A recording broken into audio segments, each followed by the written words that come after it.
ধনের দ্বারা আমরা সব কিছু লাভ করতে পারি না। জাগতিক স্বাচ্ছন্দ্য আমরা লাভ করতে পারি, কিন্তু সুখ লাভ করতে পারবো না। সুখের উপকরণ আমরা লাভ করতে পারি, কিন্তু সুখের অনুভূতি লাভ করতে পারবো না। আনন্দ, সন্তোষ, প্রসন্নতা এগুলো ধন দ্বারা লাভ করা যায় না। কিন্তু হ্যাঁ, আনন্দ, সন্তোষ আর প্রসন্নতার সাথে যদি কোনো কাজ করেন তাহলে অবশ্যই ধন লাভ করবেন।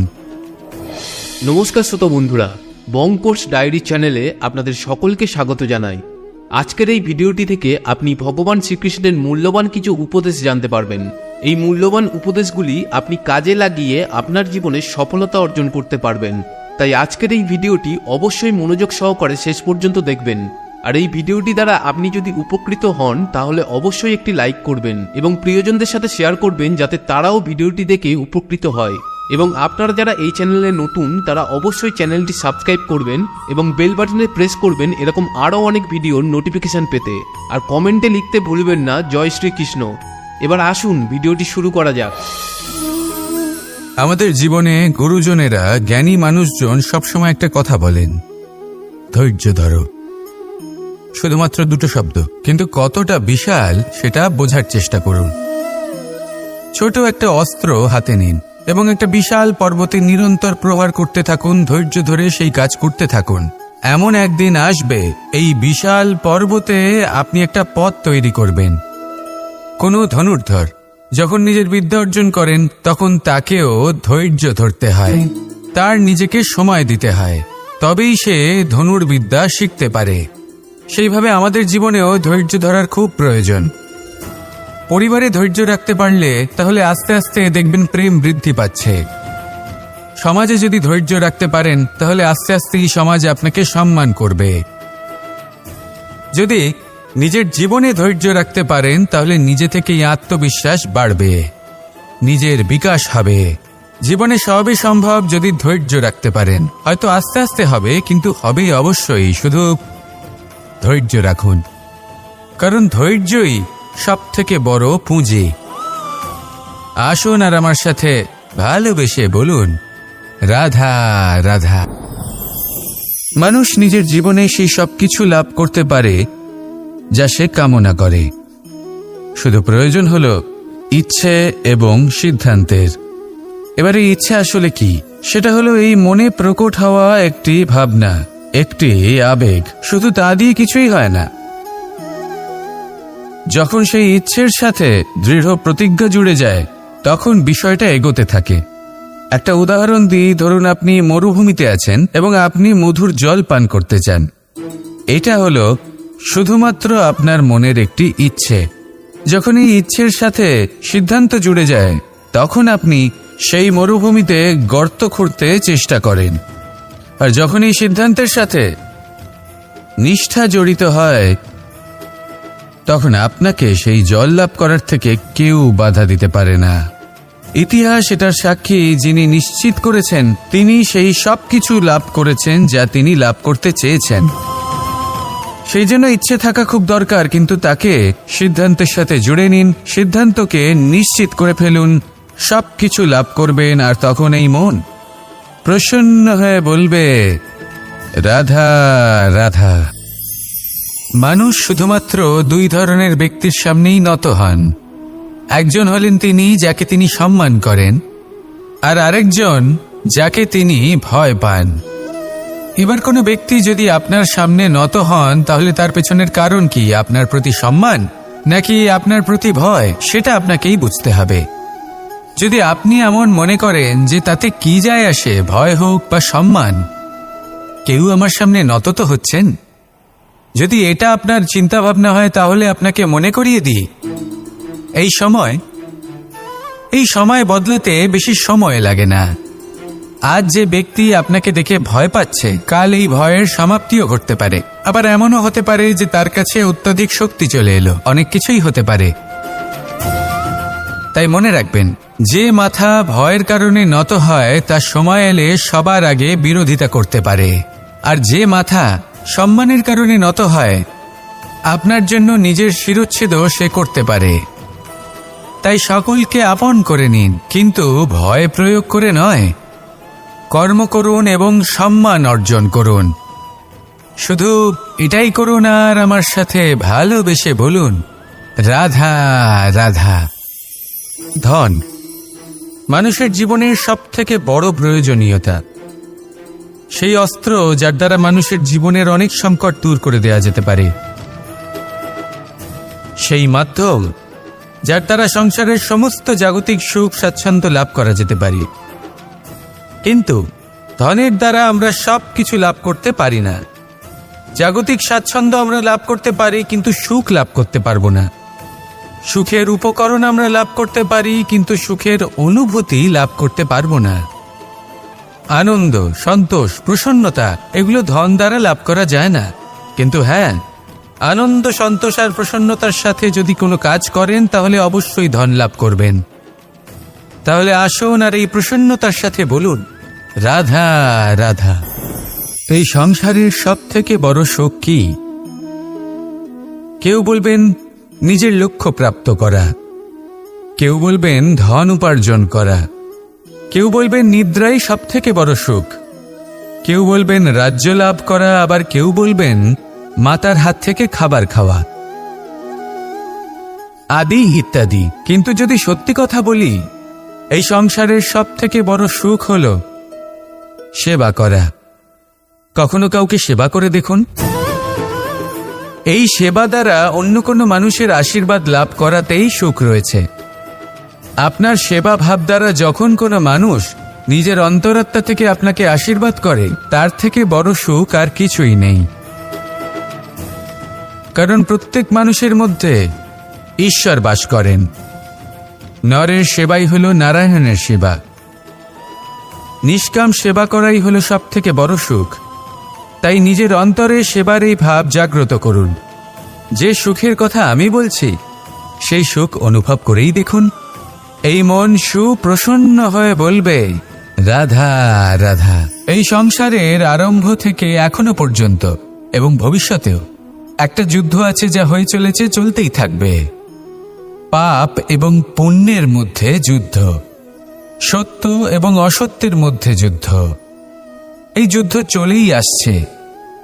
আর এই যুদ্ধে যারা লড়েন তাদের আমরা সবসময় জয় জয়কার করি। আর যারা এই জয় জয়কার করেন তাদের প্রত্যেকের একটা বিশেষ গুরুত্ব থাকে। যখনই কোনো যোদ্ধা যুদ্ধক্ষেত্রে ক্লান্ত হয়ে পড়ে, শক্তিহীন হয়ে পড়ে, তখন এরা জয় জয়কার করে, শঙ্খ বাজাতে থাকে। সেই যোদ্ধাকে অনুপ্রেরিত করে, শক্তি এবং সাহসে ভরিয়ে তোলে। আর তখন সেই যোদ্ধা সেই যুদ্ধকে এগিয়ে নিয়ে যেতে পারে। যখন শ্রীরাম লঙ্কা যাত্রা করার জন্য সেতু তৈরি করছিলেন, তখন একটা ছোট্ট মিষ্টি কাঠবিড়ালি নিজের মুখে মাটির টুকরো বয়ে নিয়ে গিয়ে তার সাধ্যমতো তাকে সাহায্য করছিল। শ্রীরাম দেখলেন এবং বললেন যে ও তো সবার মনোবল বৃদ্ধি করছে, সবাইকে প্রেরিত করছে। ও বলল যে আমি এত ছোট হয়েও যদি এই কাজ করতে পারি, তাহলে আপনারা সবাই কেন পারবেন না? এটাই হলো সেই সকলের মাহাত্ম্য, যারা জয় জয়কার করেন, অনুপ্রেরিত করেন, সাহস যোগান। ওনারা সেই ব্যক্তি যারা একজন যোদ্ধার মধ্যে যুদ্ধকে জয় করার শক্তি প্রদান করেন। আসুন আমার সাথে ভালোবেসে বলুন, রাধা রাধা। বনের মধ্যে যদি আপনি কোনো বিষাক্ত সাপ দেখেন, তাহলে কি করবেন? আপনি তখনই তার থেকে দূরে পালাতে চেষ্টা করবেন। আর এটা কেন করবেন? নিজের রক্ষার্থে। এই কথা আমি নয় মেনে নিলাম, কিন্তু নিজের জীবনে এটা করেন না কেন? আপনি যেখানেই যান, যে স্থানেই যান না কেন, প্রত্যেক সময়, প্রত্যেক মুহূর্তে এমন বিষাক্ত সাপ আপনি অবশ্যই খুঁজে পাবেন। আর সেই সাপ নয় যাদের আপনি বনে খুঁজে পাবেন, এরা হলো সেই সাপ যা আপনাকে পাপ করতে বাধ্য করবে। আপনার অন্তরের বাসনা, ক্রোধ, অহংকার, লোভ, ঈর্ষা এদের বৃদ্ধি ঘটাবে। দেখুন, বনের এই সাপ আপনাকে একবার ছেড়ে দিতেও পারে, ছোবল নাও মারতে পারে, কিন্তু এই যে পাপরূপী সাপ আছে তা অবশ্যই ছোবল মারবে। কর্ম যদি করেন তাহলে অবশ্যই ফল পাবেন। সেই জন্য যখনই কোথাও যাবেন, যদি এমন কাউকে দেখেন, যদি এমন কিছু দেখেন যে আপনাকে পাপ করতে বাধ্য করছে, তাহলে সেই মুহূর্তে সেখান থেকে পালিয়ে যান। যেমন বনের সাপ দেখে আপনি পালাতে থাকেন। সৎকর্মের রক্ষা অত্যন্ত আবশ্যক। আসুন আর আমার সাথে ভালোবেসে বলুন, রাধা রাধা। আমার অনেকগুলো নাম আছে, আর তাদের মধ্যে একটি হলো যুদ্ধ বিমুখ। এই কথা আপনারা সবাই জানেন।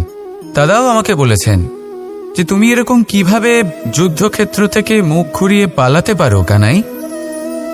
দেখুন, যেটা সময়ের দাবি ছিল আমি সেটাই করেছি। যদি আমি রণভূমি ত্যাগ করে না পালাতাম, তাহলে কে জানে কত সৈনিক নিজেদের প্রাণ হারাতেন, কে জানে কতগুলি পরিবার নিজেদের বাঁচার আশা হারাতেন, কে বলতে পারে হয়তো কত প্রাণী এই সংসার ত্যাগ করতেন। আর তাই কখনো কখনো যুদ্ধ বিমুখ হওয়াই শ্রেয়। কখনো জীবনের ক্ষেত্রেও এটা প্রযোজ্য। যদি দূরে চলে গেলে আপনার সম্ভাবনা বৃদ্ধি পায়, তাহলে দূরে চলে যান। দূরে চলে যান সেই সকল ব্যক্তিদের থেকে যারা কথায় কথায় আপনাকে অপমান করেন, আপনার নিন্দা করেন, আপনাকে বাধা দেওয়ার চেষ্টা করেন, আপনাকে ছোট করেন।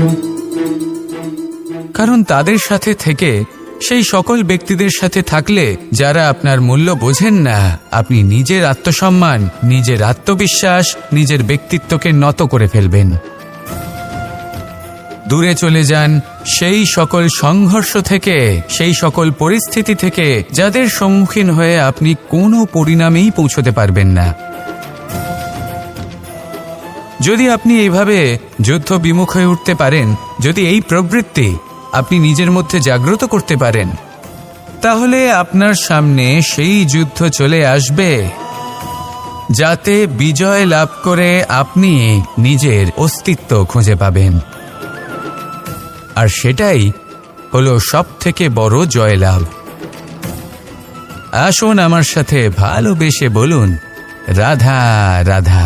বায়ু পঞ্চতত্ত্বের মধ্যে তৃতীয় তত্ত্ব। কেউ একে সমীর বলে, আবার কেউ একে পবন বলে। প্রথম কথা হলো এটাই যে এই বায়ু আমাদের জীবন দান করে প্রতিদিন, প্রত্যেক মুহূর্তে। এই বায়ুর কারণেই আমরা নিঃশ্বাস নিতে পারি, জীবিত থাকতে পারি।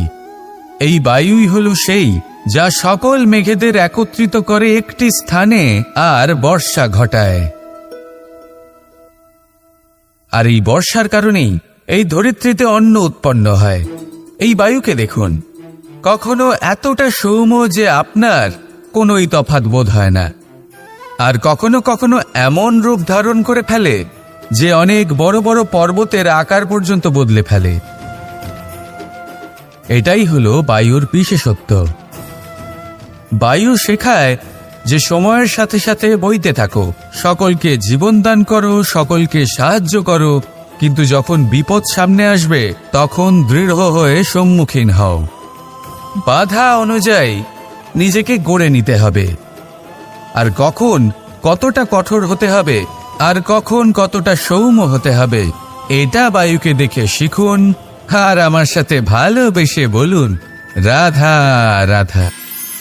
যখন সূর্যের অত্যাধিক তাপের কারণে এই ধরিত্রী শুষ্ক হয়ে যায়, তখন প্রতিবিম্ব আমরা এইভাবে দেখতে পাই।